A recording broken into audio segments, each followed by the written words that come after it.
नमस्कार साथियों, रोचक धार्मिक पौराणिक कथाओं को सुनने के लिए अद्दू टॉक्स चैनल को सब्सक्राइब करके बेल नोटिफिकेशन को ऑल पर क्लिक कर दें। तो चलिए आज की कथा को शुरू करते हैं। क्या मैं ही मिला भगवान को जो पूरी दुनिया को छोड़कर मुझे ही दुख देता है?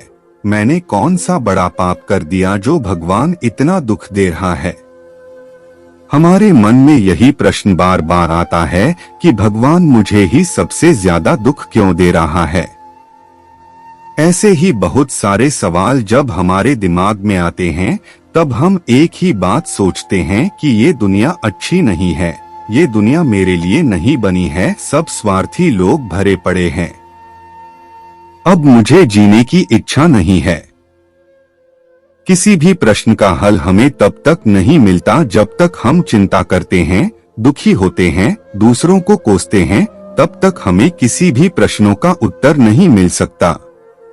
अगर हमें किसी प्रश्न का उत्तर चाहिए तो सबसे पहले अपने आप को शांत करना होगा, अपने दिमाग से सारी नकारात्मक सोच को बाहर निकलना होगा, तब हमें सारी बातें समझ में आएंगी।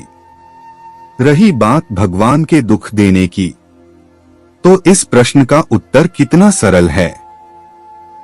जब हम सबसे ज्यादा खुश हुआ करते थे, जब हमारे जीवन में किसी चीज की कमी नहीं रहती है, हम औरों से ज्यादा सुखी रहते थे, तब क्या आपने किसी और को बुलाकर अपना सुख बांटा? तब क्या हमने किसी और को खुशी और सुख देने का प्रयास किया?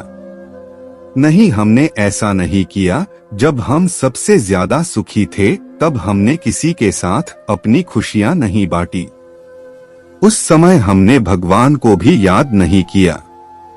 जब बारी दुख की आई तब हमने भगवान को याद किया, उनसे शिकायत की। जब हमने ही सब कुछ किया है, सुख भी हमने ही भोगा है, सारी खुशियों को भी हमने ही भोगा है, तो आपका दुख भोगने कोई दूसरा व्यक्ति कैसे आ सकता है? दुख भी आपको ही भोगना पड़ेगा ना।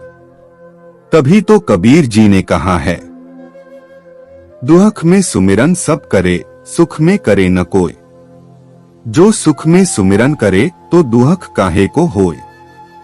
अर्थात दुख में हर इंसान ईश्वर को याद करता है, लेकिन सुख में सब ईश्वर को भूल जाते हैं। अगर सुख में भी ईश्वर को याद करो तो दुख कभी आएगा ही नहीं। इंसान का स्वभाव ही कुछ ऐसा है कि सुख में किसी को याद नहीं करता और दुख में सबसे ज्यादा भगवान को याद करता है। हम चाहे जितने भी बड़े क्यों न बन जाए, इंसान को अपना वास्तविक स्वभाव नहीं भूलना चाहिए जो भगवान ने हर इंसान को दिया है। जब तक हमें दुख का पता नहीं चलेगा तब तक हमें सुख का अनुभव नहीं हो सकता। हम जान ही नहीं सकते सुख कैसा होता है। चलिए इसी के साथ हम अपने शब्दों को विराम देते हैं। आज का लेख पसंद आया हो तो वीडियो को लाइक करके चैनल को सब्सक्राइब कर दें। धन्यवाद। बोलो जय श्री राम।